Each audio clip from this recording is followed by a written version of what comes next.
Clowns. Do you love them? Do you hate them? Or are you scared of them? Hi, I'm Sean, and this is Jessica from Franklin, Tennessee. Let's talk about that.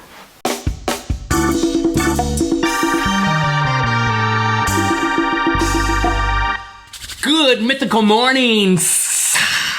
Careful. Today's episode is brought to you by YouTube Original Channels. That's right. We're fans of music, so we're fans of the Fuse channel on YouTube. You should check it out. Lots of music, news, interviews, etc. Our friend Dan Brown hosts a show, musically nerdy and amazing, music nerd number cruncher. So check out the Fuse channel. Make sure you subscribe. Link in the description, and we're going to link out to one of the episodes of Dan's show at the end of this episode. YouTube.com/Fuse. Last week we talked about the amazing debate of fist bump versus handshake. We also invited you to submit your video responses suggesting what should be the official Mythical Beast Handshake. We're still accepting video responses, so keep them coming. This means we need more because we haven't found one yet. Keep them coming, guys. Okay, now let's move on to another age-old debate which we asked you to talk about in the comments last week. Clowns, good or bad? Little background on clowns, Link. First of all, I only researched using Wikipedia. Let me explain that right up front. Or just acknowledge it. You don't have to explain how you use Wikipedia. So I know how to use it. I think it's good information, but I will tell you that I was overwhelmed with the world of clowns. This isn't just people who dress up like, hey, I got a white face now with some red lips and a big nose. And they don't talk like that. That's how snakes talk, as we have established earlier in the week. Hey.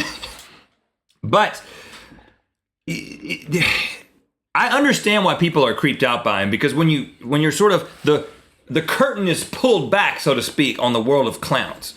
The trench coat is opened up. What kind of clowns are you talking about? Like a hobo clown, you know? Exactly. What? And a decent exposure clown? What kind of circuses did you grow up going to? There could be one of those.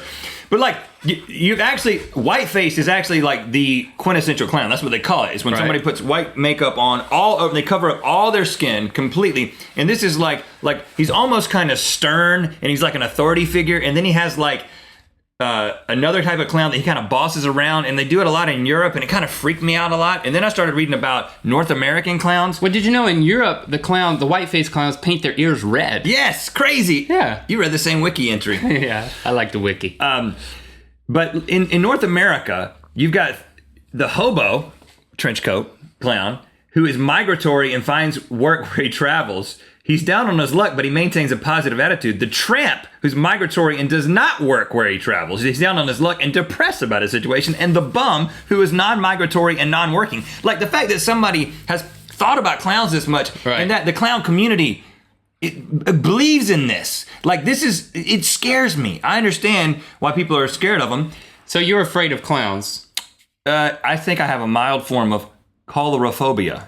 I think it should be called clownophobia. Hello, that was an easy missed opportunity. Clownophobia, easier to say. I don't even know if I'm pronouncing Coulrophobia correctly, but this is a term of recent origin, meaning fear of clowns, probably dating to the 80s.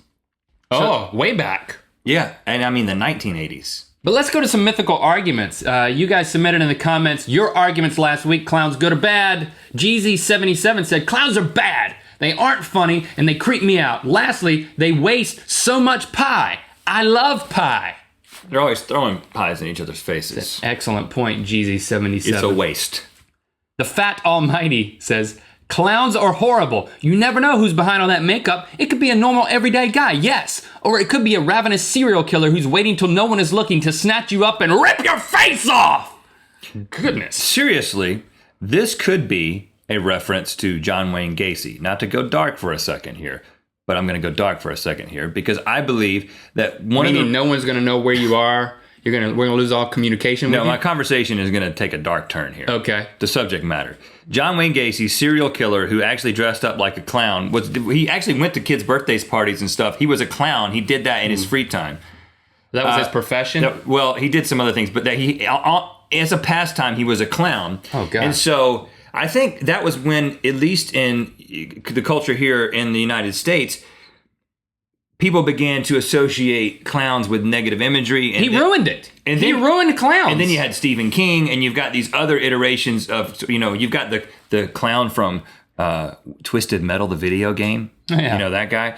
And so you've got we like to represent that ironic, positive yet negative and dark, and I think that happened with this whole serial killer thing. Let me just stick with bad. That's not a bad argument.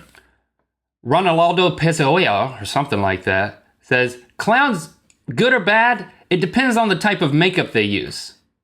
No, I don't think it does. Well, you can make a smile or a frown, and it's all in the makeup. Bree659, clowns are cute unless they are within a meter's length of you.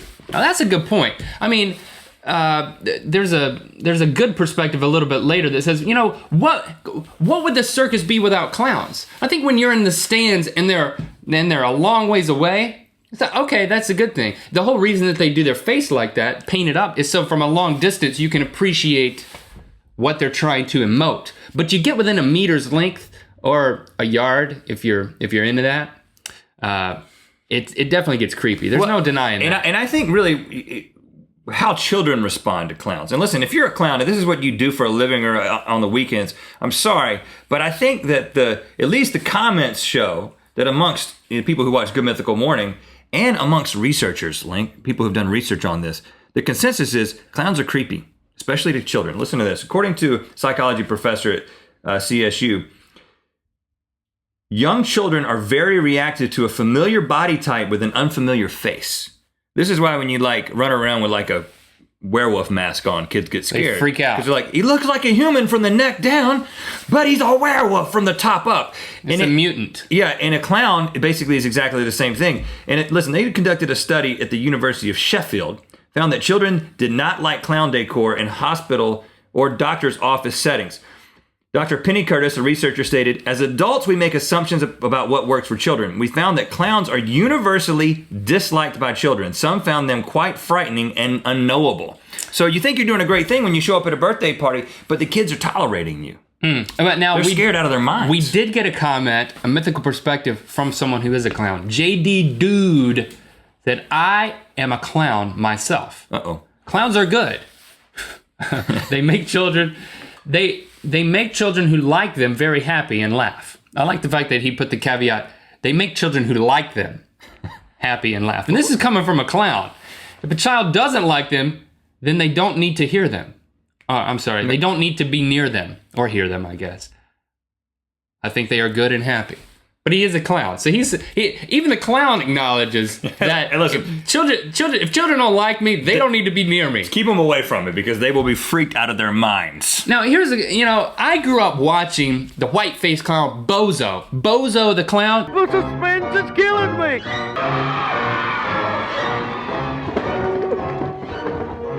Bustling barnacles, there you are. He was awesome, and he would bring kids out of the audience, and he would have the little pails, and then you'd throw ping pong balls into the pails, and you could win stuff.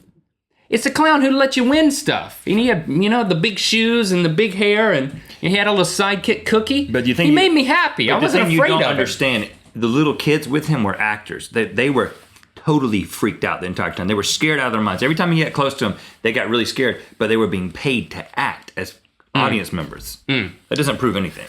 That's a good point. I'm just trying. Okay, what about this? ourseanmaguire said, rodeo clowns, boom, it's the trump card. They save lives and protect property. Equals good.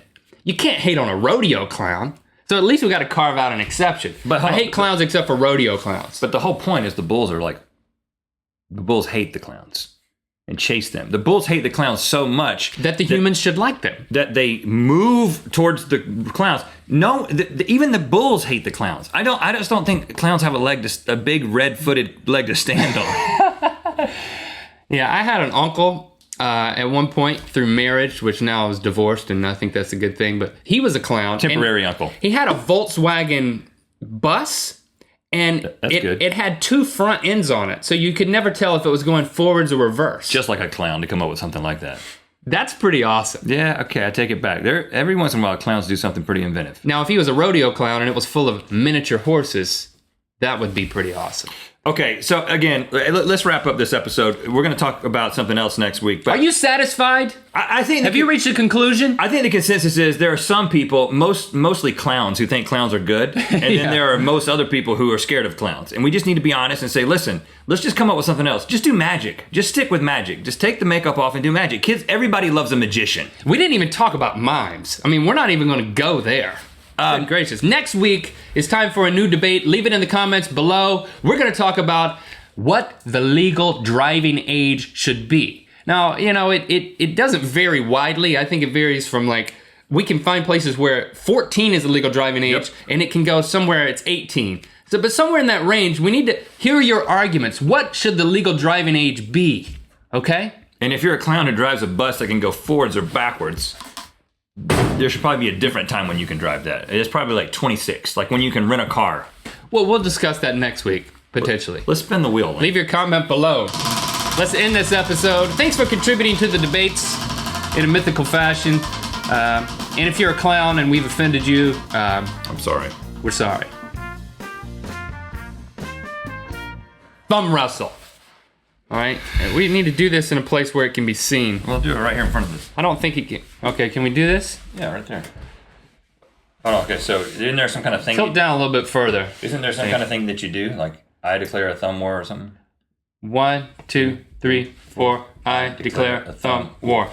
Oh, hey! Your hand is so long. Yeah, that's right. I'm crazy. Your hand is also very sweaty. That doesn't help. Your hand is sweaty. What? I can't grip you because your hand's sweaty. Why is your hand so sweaty? Because I'm. 1, 1, 2, 3, 4. Yeah! Yoga and clowns for the win! Lionel Richie's Tuskegee. So we've got Madonna at number 1, Lionel Richie at number 2. I'm sorry, but what decade is this again? Is this 2012? Is this 1982? I'm a little lost here. And the 80s connection doesn't stop there.